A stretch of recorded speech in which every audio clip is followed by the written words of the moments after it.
Hello and welcome to Coach One Sports. I'm going to start this podcast off today with a slogan from a statement from Will Anderson. Will the Terminator Anderson from Dutchtown High School, aka University of Alabama. He said, "We will handle this on the field."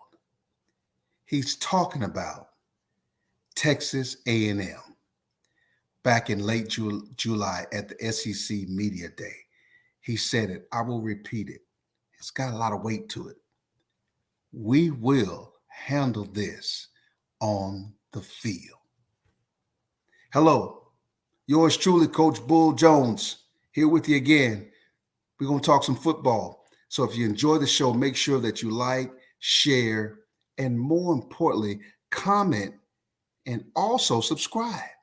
We talking football. We are talking football. Okay, fans of the game, fans of Bama football. Hey, glad to have you. But if you want to hear the nuts and bolts of how things happened last week against Arkansas, as well as what's going to happen this week against Texas A&M, make sure that you subscribe because I'm going to give it to you. Well, sports fans, Bama, Crimson Tide, still undefeated. Tough game down in Fayetteville. Lost quarterback. Bryce Young went down, shoulder injury. I got news for you. He already had a shoulder nick. Let's call it like that. Nicks, bumps, and bruises, things of that nature. So that has been a concern for him for a while. So this ain't nothing new with the shoulder. This has been a reoccurring problem according to how he aggravated. I think he learned a lot from it. We were up 14-0 when he went down with an injury against an Arkansas team that was favorable and ready to go out our behinds. But guess what happened? We still prevailed. You know why? Because it's the Crimson Tide, and there is a process and a procedure the way things are done down there in Tuscaloosa. And the Bama football team didn't let us down, made the plays that need to happen. Yes, Bryce Young went down, shoulder sprain. Unfortunately, it happened. Also, of course, Drew Sanders, former Alabama player, was the person that tackled him. And I think Bryce learns from it, get a chance to, and Coach Saban has mentioned this plenty of times this past week, make sure you throw the ball away because your feet are not going to outrun some of these guys that run 4.4s and 4.5s off the edge. And that's just part of what needs to be learned in the process. But the great part of what happened is Jalen Milroe, who I've been telling you all, you've been watching my show, you've heard me talk about him. One of the fastest players on the team. But yes, he is a quarterback. He is at University of Alabama for a reason. Okay? All these folks that want to say that he's not a throwing quarterback, okay, hey, listen, I'm sorry. I can't accept what you're saying because you're comparing him to Tua. You compare him to Mac Jones. You're comparing him to Bryce Young. Of course, he doesn't look like those guys. He doesn't throw like those guys.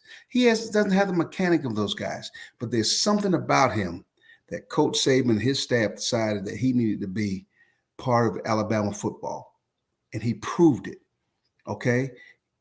He was able to have over a 7-yard run.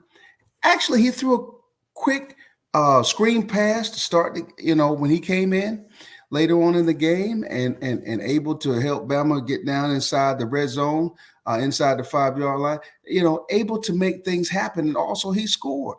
Okay, so he did some positive things well, keeping in the fact that he did not get all the first string reps during the week, which he will have for this game against Texas A&M, but I'll allude to that. I'll talk about that in a few minutes. Let's go ahead and go back to the game that happened. Bama's offense, almost 600 yards of total offense, 347 yards rushing, okay, 238 yards passing. Yes, sports fans, Jalen Milroe gets some of that, okay? So for those that are worried about what's going to happen to Crimson Tide this week, don't fret. Everything's fine. The great thing about the process, and I talked about the process of this season of being a road warrior. I'm not talking about the Nick Saban process. I'm talking about Bull Jones process, being able to get it done this season. Alabama has to be a road warrior, be able in their destiny to get back to the national championship game. They're going to have to win some big games on the road. They're going to have to prepare for sudden change. They're going to have to be able to overcome adversity. You saw that, Bama sports fans and everybody else that watches college football. You saw that against Texas. Okay, I was out there in Austin. 106,000 people. 100 degrees, 99 degrees out there. Crazy. 120 on the field. Coach Sarkisian went upside Bama's head for a couple of quarters. But once again, being able to prevail and work through those things that give you those ouch moments. So I'm going to give you this. The itch needs to be scratched coming up this weekend against Texas A&M. There has been a prevalent itch. See, as a coach, when you go through the season and somebody hurts your feelings, you got to scratch the itch. Georgia beat us. Georgia was able to make those plays in the national championship game. Yes, some people say there were injuries for Alabama. Okay, whatever, but that's not the itch. The itch is the slipping on the banana peel against Texas A&M. That is the itch. Okay, that's the itch that Bama has to scratch this weekend. Okay, so let me go ahead and say this to finish off the Arkansas game. Sam Pittman, great coach. I love how the energy he's bringing to Arkansas as a coach, but he just faced insurmountable tasks against Crimson Tide. He was successful in pulling off the onside kick, caught Bama off guard. Okay, great. That thing happens. Okay, that's the moment. He did stick to the run game, which we thought. Over 187 yards rushing, 101 yards by the running back for Arkansas. Okay, so yes, Bama bended a little bit, yes, a bit. But here's the great part of what happened: the defensive linemen, those interior guys, were able to have some success against the Arkansas run game. Okay, almost 20 tackles between Jaheim Otis, a freshman. Okay, hint, freshman, 8 tackles. Okay, Brian Young, who came off an injury in the previous game, ankle injury. Some people didn't think he'd play. Oh, by the way, Jaheim Otis with 1 sack. Okay, 6 tackles for Brian Young. And for Tim Smith, being able to have 5 tackles and half a sack was important. 3 sacks by the Bama defense. Okay, 9 tackles for losses. Very important. 9 tackles for losses. That flips some things as far as down and distance, what you want to do when you're facing an opponent. You give up 9 tackles for losses. Instead of it being 3rd down and 2, it's 3rd down and 13. There's a different play that needs to be called. Alabama was able to prevail in that situation. Will Anderson, once again, with half a sack, coming off the edge, making things happen. It was beautiful to watch that whole cheetah package come in on 3rd and long. Kool-Aid McKinstry, yes, people pick on him. He probably has more PIs than anybody else, calls against him than anybody else on the Bama team. That's because everybody wants to throw at him. Everybody in the film study think there's a flaw. But guess what he did? Had an early PI. I thought it was questionable, but what the heck? It is what it is. But in the red zone, he was outstanding. Okay? In the red zone, he was outstanding. Yes, Alabama had a problem with after Bryce Young got hurt. How does the team look? Who do they look to for their leaders? The most beautiful part of what happened, sports fans, was Alabama. Yes, third quarter had some moments. Okay, gave up a couple of touchdowns. Things were looking kind of shaky. Had a couple of questionable calls defensively that against Alabama. Yeah, things looked shaky. But guess what? It's not who starts the race, it's who finishes the race. Okay? Things are going to happen in the game. Those guys get paid to coach against Alabama. Alabama gets paid to coach against those opponents. So they made some the swing and the momentum changed once Bryce Young got hurt. But guess what? 28-23. 28-23 started for fourth quarter. The show begins. All of the information, all of the preaching, all of the teaching that Coach Saban, and his staff put into those Bama players came out in the fourth quarter. Big fourth quarters when you swell up, chest get big. And guess what happened? All right. Jahmyr Gibbs, 2 70-yard runs, over 70-yard runs. He rushed for over 200 yards in the game, 2 touchdowns, 206 to be exact. But who's counting? Everybody talking about Bama can't run the ball. Guess what? That zone read came out. Inside zone looked beautiful. It looked beautiful. All right. That's how you break somebody's back. Okay. On their field.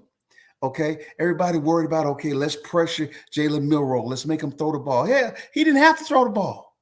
He gave it to number one. One step. And he's gone. Bump his head on goalpost. And then he had this right here to go with it. Y'all already know what happened. I don't have to tell you. But the great part about what I'm trying to emphasize is the fact that they turned around, they took a negative and changed it to a positive. Okay. Bama defense was giving up 4.4 yards per play. Okay. The quarterback went down, all heck broke loose. But guess what? Those seniors, that veteran leadership, everybody kind of just got like this and said, let's go make it happen. Great thing about a halftime happened.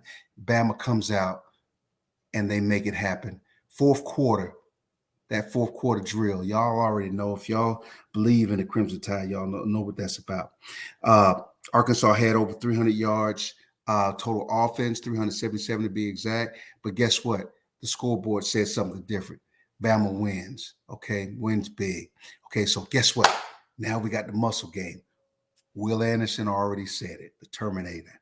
We will take care. We will handle this on the field. It's going down.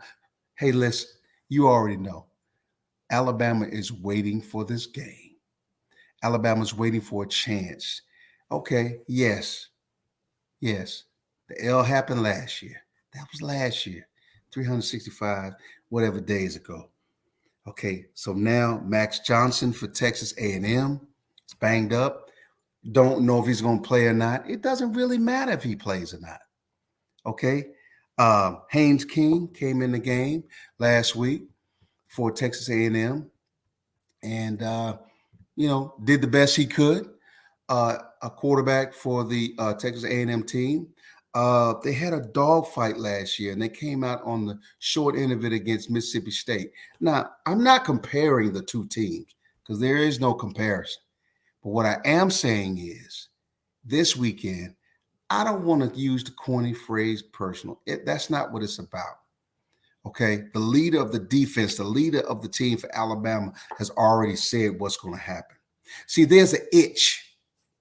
There's an itch that Alabama has to fix. And as a head coach, listen to me, as a head coach, there always is one big game that you don't want to say it's a big game to your players. You want to say every game matters, every game counts. And we're just trying to take every week is 1-0. That's what we want. Yeah, that's what we say. And it sounds corny, but it is the truth.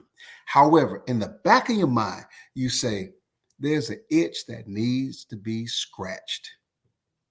And guess what? It didn't come from Georgia. Didn't come from Athens. And Coach Kirby Smart, national championship, SEC championship game, Bama won, beat the crap out of Georgia. Then, national championship game, Georgia turned around and handed something to us. Didn't feel good. But guess what? Some young kids had to step up and play in adverse situations. And, I'm not taking away from what happened, what Georgia did, because things happen, injuries happen. However, what I am trying to say to you, Bama fans, is the itch The itch was not Texas A&M. The itch is not Vanderbilt. The itch is Texas A&M and their coach, Jimbo Fisher, who called Nick Saban those names this past summer. Y'all remember, y'all heard him. And guess what? Nobody cares. Nobody gives a monkey flip if Texas A&M has been struggling lately. They don't care if they've lost 2 in a row. Nobody cares in Tuscaloosa. Sports fan, Alabama Crimson Tide is ready to do some damage. I've been saying all along, if you watch all my shows, I talked about the ebb and flow, the maturation of the offensive line, the maturation of the receivers. Bryce Young, last week, he found 2 weeks ago, found 13 receivers to throw the ball to. Okay. Freshman is starting. Prentice is starting and playing. Otis on defensive line is starting and playing. Brooks, right guard, is starting and playing. Freshmen do play at Alabama. Don't get it twisted. If you're able to answer the ding ding, the bell, then God dog it, answer the bell and make the play. Follow the process and do your job and be the best player you can be. That's what's about to happen on October the 8th. Oh my gosh. Get your popcorn ready, because guess what? Nobody is worried about whatever happened last week. All everybody knows down in Tuscaloosa is Will Anderson has said it profoundly, It will get handled. We will handle this on the field. That means ain't no trash talking. Okay, listen, the strengths of Texas A&M, yes, they got a pretty good sound running game with Chang. He's very good, very good. He also was tied for the lead in receptions last week against Mississippi State. So they have to use him in numerous ways. But guess what? Texas A&M, you got a freshman offensive line. You're going to have to kiss the baby. You're going to have to kiss the baby this week, because it's going down. Because those linemen for University of Alabama are starting to lather up. And that run game is going to be special. When Coach Saban was asked all these questions about what do you change and what do you do? Do you have some stuff? Guess what? Here's the part that if I was facing Alabama, it would be a problem for me. The zone read is not really a zone read to Alabama with Bryce Young back there, because it's a RPO, meaning he'll fake it. And if he reads properly, he'll throw it or he'll give it, but he's not keeping the ball. Sports fan, if number 4 is back there and it's twin doubles, 2 receivers on this side, 2 receivers on that side, and number 1 is back there, or Jason McKellen, or Rodell Williams, or Trey Sanders, whoever the heck it is, it doesn't matter who's back there. If number 4 is doing a zone read, I got a problem with that if I got to face him. That's an ouch moment for me. That hurts me, because number 4 is faster than anybody on my defense. And if he keeps that ball on a zone read, that means he's going to bump his head. There's a strong possibility he's going to bump his head on goalposts. Now, everybody's saying, okay, well, he can't throw the ball. That's a lie. Now, this whole week, he gets a chance to run with the number 1 offense and prepare for 5 in the box defensively, 6 in the box, even 7 in the box. Hell, even 8 in the box. He gets to prepare a whole week. Sports fans, he didn't get a chance to practice with the number 1s and run all the plays with the number 1s last week preparing for Arkansas. Bryce Young did that. Bryce Young, if he's hurt, if he's still hurt, if he has to sit on the sidelines and watch the game, then guess what? Number 4 took all the reps. Sports fan, it's going down. Get your mind right. Don't leave. Eat your popcorn. This is going to be a beatdown. I promise you. All right? You're hearing it right here from me. You enjoy the show, make sure that you like, share, subscribe. I'm going to break it down to you. how this is going to go from a coaching standpoint. Texas A&M's defensive front, their front seven, front six. I mean, everybody wants to run 3-3-5. That's the most amazing thing in the world. Okay, they can have it. It won't work, sports fans, against Alabama Crimson Tide at number 1 back there, at number 4 back there. And if he decides to RPO, he's had a whole week of working against 6-man pressures, 7-man pressures, 5-man pressures. He has a whole week of running against that stuff. So do you think that Coach Saban, Bill O'Brien, Holman Wiggins, Gillespie, G-Man, all those guys are not ready for this?